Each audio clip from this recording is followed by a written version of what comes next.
E está no ar o Moviola. Hoje a gente vai falar das mudanças que aconteceram nos últimos 40 anos na TV. E para isso a gente recebe Jorge Silva, repórter cinematográfico que trabalha na televisão desde 1969. Tudo isso agora no Moviola.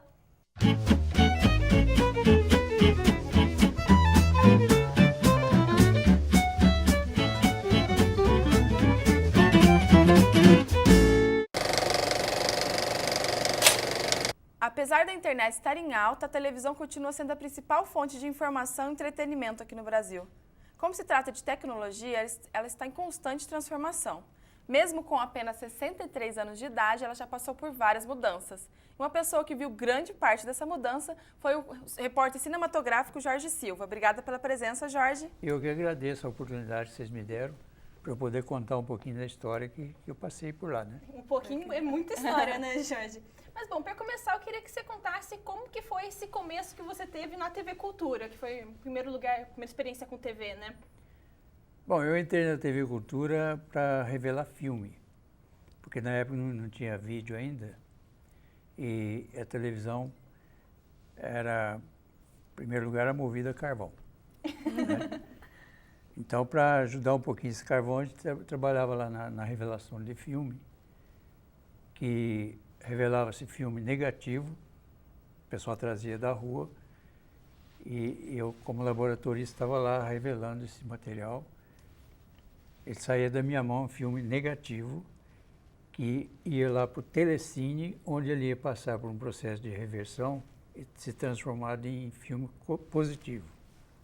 Ele era um filme 16 milímetros, porque a gente não tinha ainda o recurso do VT. Então foi uma época assim, bastante difícil, porque o filme não tem tolerância que tem os nossos equipamentos modernos. O filme você rodou, ou usa, ou joga fora. Não tem como voltar e fazer de novo. Mas além dessa experiência que você teve nessa parte da revelação do filme, o senhor também trabalhou como cinegrafista. Foi aí que surgiu a oportunidade de eu partir para a cinegrafia, né? Só que aconteceu meio por acaso. Fernando Pacheco Jordão, que era o diretor de jornalismo, ele precisou de uma equipe para fazer uma visita que estava chegando lá no Teatro Ruth Escobar, e a nossa diretora, Nidia Alice, foi lá para fazer a recepção desse cidadão, que era o ministro de Portugal. Acho que Marcelo Caetano, se não me falha a memória. E como não tinha cinegrafista no momento, o Fernando Pacheco Jordão pediu para mim que fosse lá para fazer uma chapa 13. A chapa 13 é aquela que no filme antigamente só tinha 12 chapas, então a 13 é aquela que não existe. Então eu fui lá para não filmar nada, só para mostrar que a equipe foi, tá? Mas só fazer presença. Foi uma mera coincidência, assim. Mas aí, como eu já tinha experiência de fotografia, eu falei, o filme nada mais é que uma fotografia em movimento. Vou usar esse esquema aí. Aí botei filme na máquina e tal, fui para lá. Chegou lá, fiz numa tomada só de 30 segundos a chegada do homem, descendo do carro, cumprimentando a Nidia Alice, e entrando no Teatro Ruth Escobar, ainda deu tchauzinho para a câmera e foi. Quando eu voltei, eu revelei o material, entreguei para o Fernando Pacheco Jordão. Ele meteu um texto ali e ainda botou no ar, naquele dia mesmo. E no dia seguinte eu já estava na rua filmando, como se fosse cinegrafista de verdade. Quer dizer, fui aprender na rua, nos trancos de barranco, com equipamento terrível. A gente sabe que a película ela tinha um tempo máximo de gravação. Como que era, tipo, na época que você trabalhava, você ia sair pra rua, você tinha aquele tempo máximo só, você não podia sempre ultrapassar como agora, que a gente pode gravar e depois apagar, fazer de novo. Eles calculavam mais ou menos, você ia fazer 3 matérias, 2 ou 3 matérias naquele dia. Porque o trânsito de São Paulo, já naquela época, já estava complicado. Então você perdia muito tempo para chegar no seu deslocamento de uma matéria para outra. Então, eles me davam 3 rolinhos de filme de 100 pés cada um, que correspondia a 3 minutos. Cada? Para fazer imagem para cada matéria. 3 minutos. É pouquíssimo, né? Comparado a hoje que a gente dá um rec e deixa a câmera rodando, eu não consigo nem imaginar o que você sair com 3 rolinhos. 3 minutos. 3 minutos cada um, né? Tá, você não podia errar no enquadramento, no foco, você não podia errar em nada. Não, o repórter também não podia errar, né? O repórter tinha que ir... Já tinha que estar preparado, O né? repórter tinha que fazer as passagens dele 500 vezes antes de gravar. Ter certeza que quando fosse gravar estava certo. É. Então, eles iam para casa falando que ficava na cabeça, né? Então, tinha esse problema. E ele saía com um rolo de 400 pés, também para cobrir essas 3 matérias. Esse rolo de 400 pés era um filme com banda magnética, onde se gravava as sonoras. Que é a gravação de áudio separada. Era separado. Então era uma gravação de vídeo e uma gravação de áudio, era tudo Isso. separado? Aí, quando chegava na redação, o repórter já estava textinho da matéria pronto, fazia para cobrir aquelas imagens que foram feitas no filme dos rolinhos sem pés, que era filme mudo, que a gente chamava de mudinhos. E então fazia o texto para encaixar naquelas imagens que foram feitas sobre a matéria. E você que assim, você já trabalhou tanto com a película quanto com o digital. Você vê assim alguma vantagem que a película tenha que o digital tem. Existe alguma vantagem na película? Eu gostava mais da película porque é um material impresso pela luz, né? Em seguida revelado. Então ele não tem aquele problema de rasgar a imagem quando você pega um contraluz. Então você tem um recorte perfeito mesmo no contraluz. Coisa que no vídeo é muito difícil você conseguir sem danificar a imagem. Quer dizer, há sempre no recorte do cabelo, por exemplo, você sente que tem umas coisinhas ali que não agrada. E esse recorte é o que mais atrai o pessoal que vai no cinema para ver filme, qualidade, não sei o quê. Tem qualidade porque o filme é impresso, não é injetado pixel de luz, essas coisas aí. Bom, Jorge, eu sei que você já trabalhou com cinema, mas agora a gente vai para um rápido intervalo comercial e quando a gente voltar a gente fala disso. Fique agora com o quadro Como Se Faz e a gente já volta.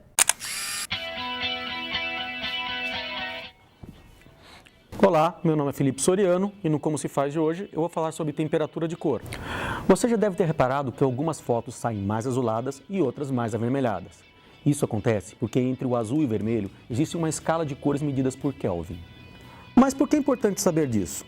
A maior parte das câmeras tem ajustes internos para essas temperaturas de cor.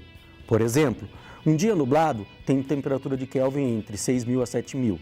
Um dia de luz solar tem temperatura de Kelvin em torno de 5.000 a 5.500 Kelvin. Já dentro de estúdios, as luzes de halogênio têm temperatura de 3.200 Kelvin. E as antigas luzes domésticas têm temperatura de 2.000 Kelvin, o que torna a imagem tremendamente avermelhada. Você pode ajustar manualmente essas temperaturas de cor. Existe também o Automatic White Balance. Nessa opção, o próprio equipamento detecta o branco. Assim sendo, a imagem não fica nem azulada e nem avermelhada. Esse foi o Como Se Faz de hoje e te vejo no próximo programa.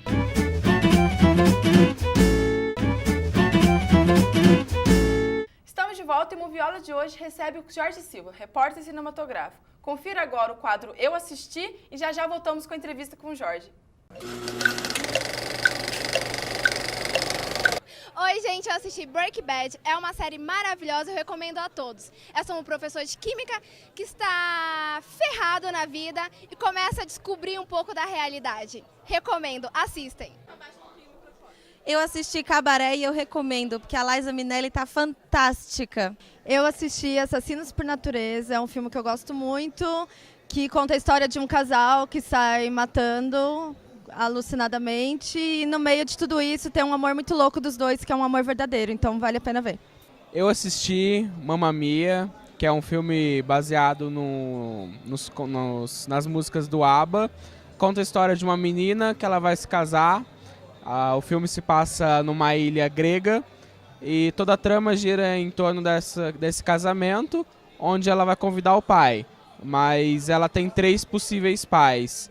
E aí o desenrolar da história se dá em cima disso e o final é surpreendente. Fora que a trilha sonora é apaixonante para quem gosta dos eternos cantores do ABBA. Oi, eu assisti Dr. House. Gente, é sensacional.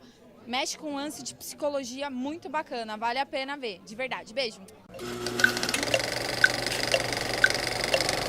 Muito legal as dicas, muito obrigada a todo mundo que participou do quadro Eu Assisti. E agora de volta com a entrevista com Jorge Silva. Bom, Jorge, no outro bloco você falou um pouquinho que você teve um pequeno trabalho com o cinema. Eu queria que você contasse um pouquinho essa trajetória no cinema pra gente. Então, eu teve um período que eu deixei da televisão e fui trabalhar na Diana Cinematográfica, uma grande empresa lá de publicidade.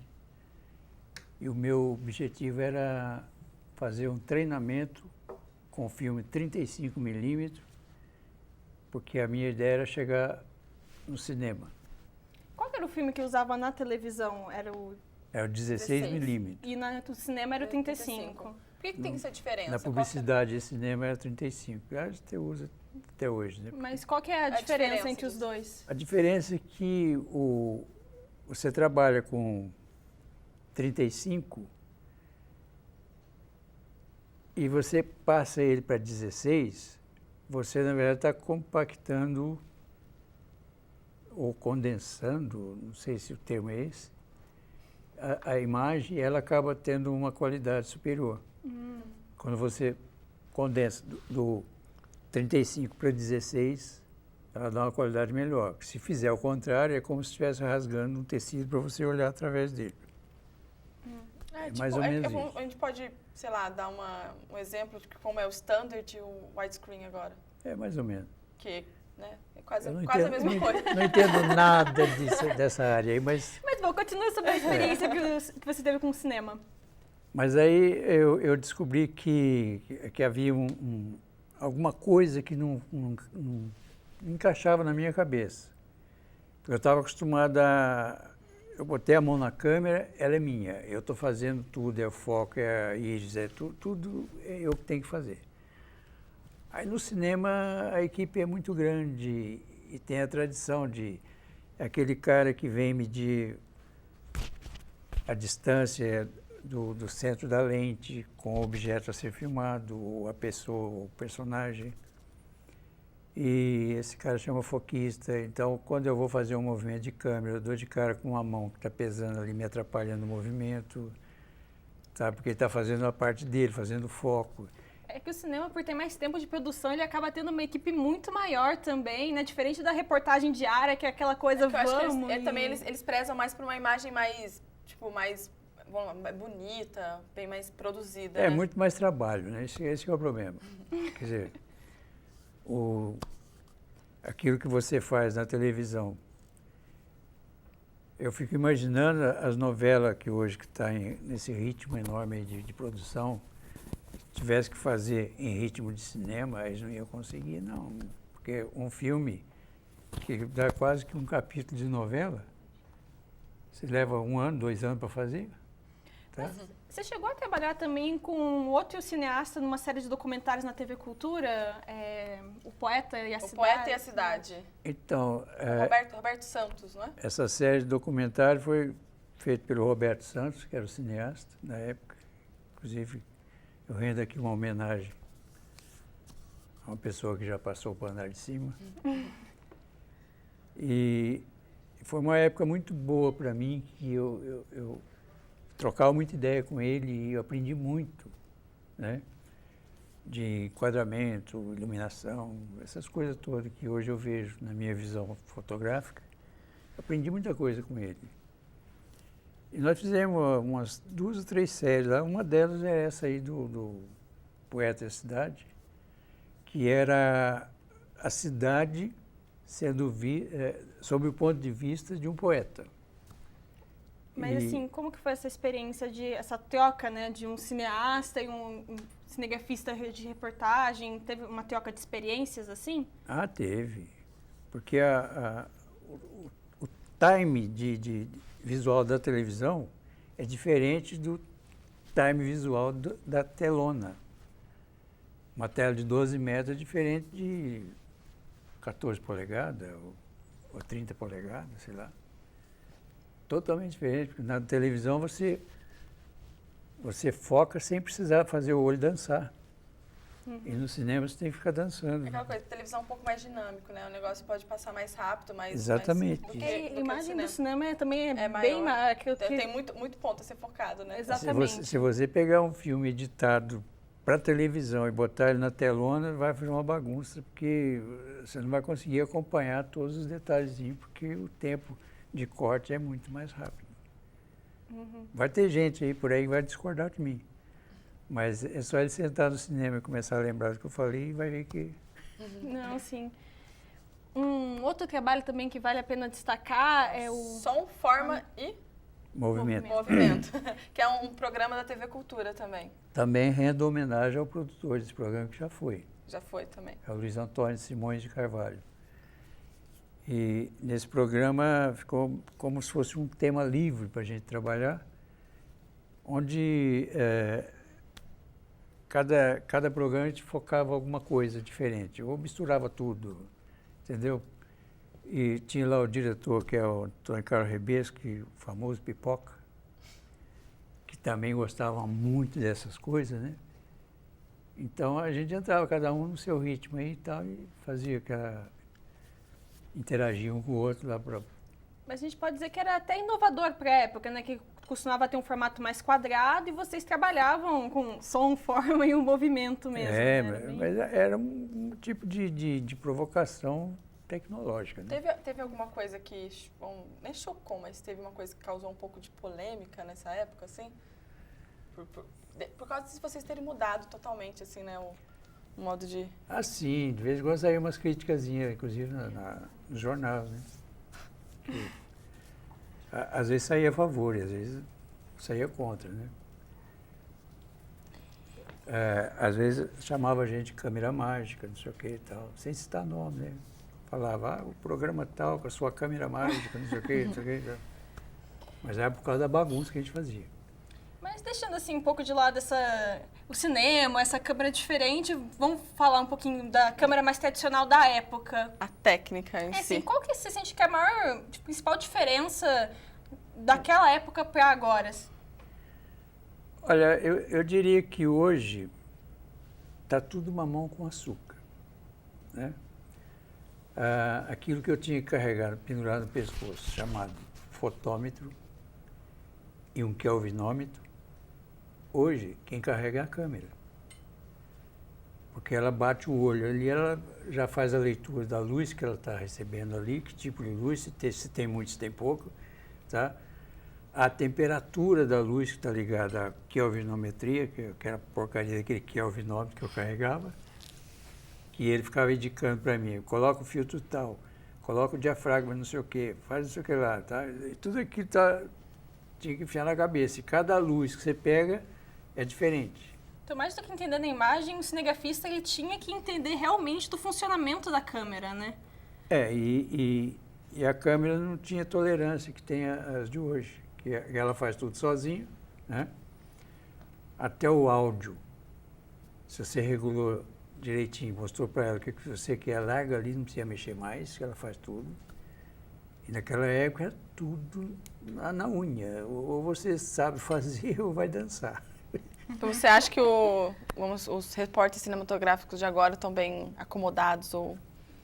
Não, tem alguns que acompanham, aproveita do tempo que sobra, porque a câmera está fazendo a coisa, e ele vai procurando aprender outras que é a informática, a ligação com o computador, que, sabe, essas coisas todas modernas, que está ao alcance da turminha.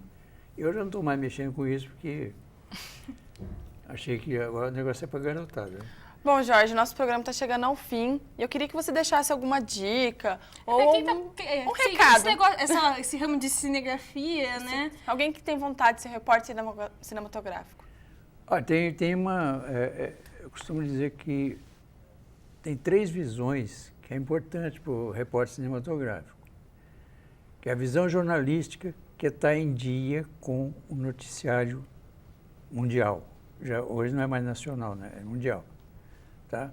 Ele tem que estar em dia para saber quem é quem, fazendo o quê, porque a qualquer momento ele é questionado. Ele tem que ter visão fotográfica, já que a câmera faz tudo, mas ela não tem a visão fotográfica. É o repórter cinematográfico que vai ter que ter essa visão, porque senão ela vai fazer o que ela está enxergando, aleatoriamente. Tá? E a visão artística que está no talento de cada um, onde ele vai criar ou descriar, ele vai fazer o que bem entender com o talento dele. E com isso aí eu acho que ele faz a diferença. É até triste, né? Porque é muita história pra contar, é tanta coisa que fica de fora. Eu ainda quero saber daquela história com o Silvio Santos, que eu sei que tem. Mas, infelizmente, o Moviola chegou ao fim. Você pode deixar uma dica pra gente, contar o que você achou do programa, curtindo a página da TV Univap no Facebook. Ou entrando no nosso canal no YouTube. É isso aí, o Moviola fica por aqui. E até a mais. próxima. Tchau.